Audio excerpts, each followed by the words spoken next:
السلام عليكم، صباح ومساء الفل على الجميع. اهلا بيكم في قناة اروبا اللهلوبة من قنوات ام العيال. قناتي هتقدم لكم وصفات للطبخ اقتصادية وعلى قد الايد. هنقدم وصفات جديدة غير تقليدية، هنقدم اساليب لترتيب وتنظيم البيت، وهنقدم كمان وصفات سحرية لتنظيف اي حاجة مستحيلة تنظيفها في البيت، وهنقدم وصفات طبيعية للبشرة والشعر، وهنقدم ميزانية وروتينات كتير لأم العيال اللي بتشتغل. تابعي قناتي وما تنسيش تشتركي فيها وتعملي لايك وتعليق في المطبخ مع بعض. التنظيف بقى الاسبوعي اللي انا بعمله اول باول، زي ما انتوا بتشوفوا كده في الفيديو الروتين بتاعي، انا بنضف كده من على الوش طول الاسبوع علشان شغلي وبيتي وكده. بس يعني عامة مش بسيب المطبخ مش نضيف ابدا، لكن بيبقى التنظيف مش عميق. واجي بقى ان شاء الله كده في يوم الخميس او في يوم الجمعة يبقى التنظيف الاسبوعي بتاعي بقى العميق. زي ما انتم شايفين هننضف السيراميك وهنسحسح كل حاجة وننضف من وراها، وهنغسل البوتاجاز، فرن البوتاجاز، وكمان التلاجة مع بعضينا. في حاجات طبعا بتتعمل في المطبخ انا مش هعرضها عليكم ان انا عملناها مع بعض قبل كده. موكيت المطبخ بقى، بصوا انا جايبه ايه علشان اغسله معاه. جايبه عجينه صابون. عجينه الصابون دي بتبقى عند بتاع المنظفات، جامده قوي. يعني العجينه دي جامده، عباره عن قطع الصابون ومعموله عجينه، يعني مبلوله كده ومبشوره ومعموله عجينه.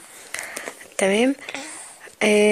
وكمان معاها كلور. عادة موكيت المطبخ دوت بحط عليه الخلطة دي الكلور مع بتاعة خلطة الصابون دي، وبسيبها شوية لحد ما انضف المطبخ. بس المرة دي الموكيت نضيف، هعمله ايه وانا واقفة كده مش هسيب الخلطة عليه. انا طبعا شقلبت في شكل المطبخ كتير جدا، فالسجاد بتاع المطبخ اللي كنت جايباه ساعه ما اتجوزت يعني ما بقاش مناسب للمساحه، فبحط الموكيت ده. وبيني وبينكم نفعني جدا ان الموكيت صغير وسهل الغسل جدا. وعلى فكره موكيت المطبخ ده بيتوسخ ياما قوي، فعشان كده كل اسبوع لازم تكون ايديا فيه، وخلال الاسبوع لو غرق ميه لازم اطلعه اشمسه شويه في البلكونه. طبعا انتوا شفتوا حمامي قبل كده ضيق ازاي، فانا علشان اغسله بطبقه نصين، وبغسله على الوش ده الاول وبعدين على الوش التاني. تمام. وبتبقى التانية الموكيتة التانية تحت الاولانية علشان تتبل مية معاها وتشرب شوية من خلطة الصابون دي. حتى لما باجي اشطفه زي ما انتوا شايفين، الحتة اللي اشطفها ابرمها، يعني الحتة اللي اشطفها ابرمها، امشي كده الفرشة من على البرمة دي، يعني من على الظهر، وارجع اخد حتة تاني، وهكذا علشان حمامي ضيق جدا. وما بسيبش موكيت المطبخ ده لما انضفه مع السجاد. طبعا دولاب المطبخ اهو بجره كده وبنضف من وراه، وكذلك البوتاجاز. طبعا ان مساحه المطبخ ضيقه زي ما انتم شفتوا معايا كذا مره قبل كده، مش بعرف اطلع كل حاجه اطلعها بره وانضف تحتيها، لا باخد حاجه حاجه وانضف من تحتها. يعني عندك دلوقتي بقى سيراميك البوتاجاز بقى من ورا البوتاجاز، انا بكلمكم دلوقتي من ورا البوتاجاز. زي ما انتم شايفين بتبقى الحيطه المتعرضه للزيوت هي اكتر حاجه بتبقى صعبه شويه في التنظيف. بس مادام ايدك فيها على طول كل اسبوع هتلاقيها سهله جدا، مهما كان شكل السيراميك هتلاقيه بيدوب في ثواني. فالاول بس نشيل الستيكر ده مع بعض.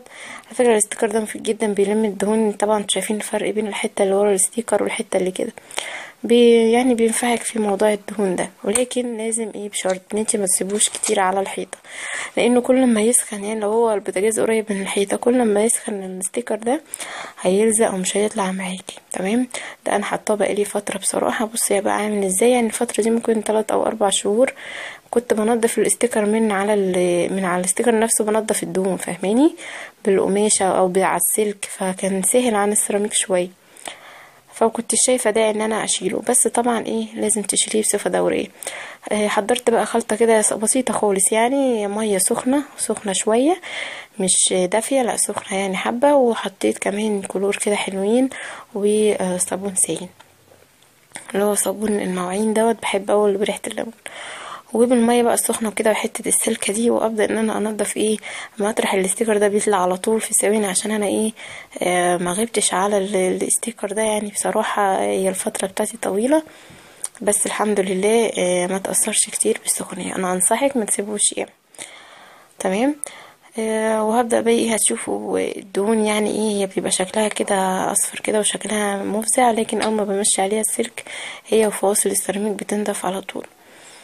بالنسبة بقى لفواصل السيراميك دي، انا مستلمة المطبخ بالمنظر ده، فصعب جدا تنظيفه بصراحة. فانت شوفي كده اصعب يعني السيراميكاية دي فيها دهون كتير، يعني اول ما ادعك كده بالسلك من اقل دعك خالص بتنضف تمام. ده لان مش مغيبة عليه نقطة، تاني نقطة ان المية سخنة والكلور معاكي تمام. بس ايديكي طبعا هتتعب من الكلور، يعني اما تلبسي بقى ايه الجوانتي بتاع التنظيف، يا اما بقى تستحملي زي عادي، انا اتعودت على الكلور تمام.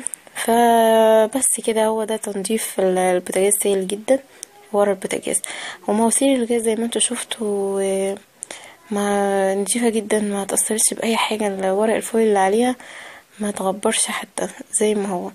طبعا نفسي نفسي نفسي وانا بغسل سيراميك المطبخ أمنية حياتي كوب مية، اكب ميه كده وانا بشطف سيراميك المطبخ كده وبلبط في الميه، بس طبعا مش هينفع لان المطبخ كله بيرمي على الصالة، وهتنزل بقى الميه من العتبة على السجاد بره او على الانتريه في السلم. فطبعا بقى بجيب معايا كده سطل فيه ميه، وبقعد اشطف الفوطة او القماش اللي معايا وامسح بيها السيراميك، وارجع تاني اشطفها وامسح بيها السيراميك وهي معصورة طبعا لحد ما السيراميك بيلمع. بس تلاقيه بقى السيراميك بس ما شاء الله نضيفه بقى كويس خالص. بس حاجات بسيطة كده في الفرق الفواصل بين السيراميك زي ما اتفقنا. وكمان هتلاقي هنا مكان الخرم اللي كنت عاملة رف للفرن الكهربي. وبعد كده برضو في نفس يوم التنظيف بيبقى معايا برضو الفرن بتاع البوتاجاز والتلاجة، ما عملتهمش اول باول، بيبقى شكلهم رهيب بصراحة. فالفرن ده مش شرط كل اسبوع او كل 10 ايام لازم تكون يعني ايدي فيه، يعني مش شرط كل اسبوع. فبحط اللي هو مستر شاهين ده اللي هو منظف يعني ومزيل الدهون والحروق والصدى كمان في الفرن، انا بستخدمه كتير جدا.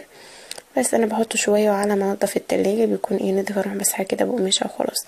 وبالنسبه للتلاجة بقى لا، ده اساسي، لازم كل اسبوع او على الاقل خالص، يعني انا الاكتر 10 ايام لو الواحد تعبان او في ظروف او حاجه بفضي كل اللي فيها. وبقى مشروف بقى مثلا لو مش نضيفة اغسلها بالليفة فيها صابون كده اللي هو الصابون السائل، وبعد كده اشطفها بمية بخل. وبعد كده بقى امشي فوطة ناشفة عليها فيها شوية وردة او شوية فانيليا، وامسح كل التلاجة من بره ومن جوه، تفضل ريحتها معطرة وجميلة ونضيفة جدا. وطبعا اول باول بشيل اي اطباق يعني فيها بواقي اكل او كده، واشوف بقى هتخلص منها في الزبالة او احطها مثلا في علب بلاستيكية اللي هي فيها غطا، او حتى لو ما فيهاش غطا. وافضي اي حله برضو في علب بلاستيكيه وحافظات للطعام، لان الحاجات دي بقى هتسبب كركبه جامده جدا في التلاجة، وتحسي ان الدنيا زحمه وتقولي ان التلاجة مليانه اكل وهي بتبقى يعني على ما فيش. فدايما ترتيب التلاجة اول باول كده، كل اسبوع بشيل كل حاجه ملهاش لازمه ويا اما في الزباله يا اما في علب زي ما اتفقنا، واروح مسحها مسحه كده على السريع. لو هي نظيفه امسحها بس بقماشه فيها خل زي ما اتفقنا او موارد تمام لو هي نضيفة يعني. ده بالنسبة لتنظيف التلاجة. تنظيف المطبخ كله يا جماعة والله يعني كل اسبوع ما بياخدش في ايدي ساعة ونص او ساعتين بالكتير، بس طبعا الولاد ما يكونوش معايا، بسربهم عند حميتي. يعني اكتر حاجة بتاخد وقت السيراميك اللي ورا البوتاجاز، والسيراميكتين اللي عند الباسكت بتاع الزبالة. ف هم دول بياخدوا مثلا تلت ساعة في ايدي اغسلهم وامسحهم بس. بقية المطبخ بقى سهل جدا، اذا كان تنظيف تلاجة عشان دوري بمسحه كده بقماشة وزي ما اتفقنا.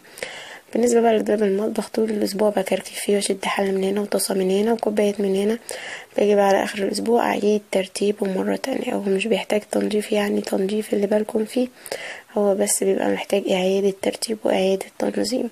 هو 3 رفوف و3 ضلف عاملة ضرفة كده، دي مش بمد ايدي عليها كتير، للكوبايات والاطباق الزيادة للضيوف لو حد جه على غفلة او حاجة. والناحية ام ضرفتين دي بقى للحلل والطاسات والكسرولات، دايما مكركبة لان بنتش منها اطبخ وما بحبش اقعد ارتب كده كل يوم كل يوم. يوم الخميس او يوم الجمعة هو بقى يوم الترتيب للتنظيم.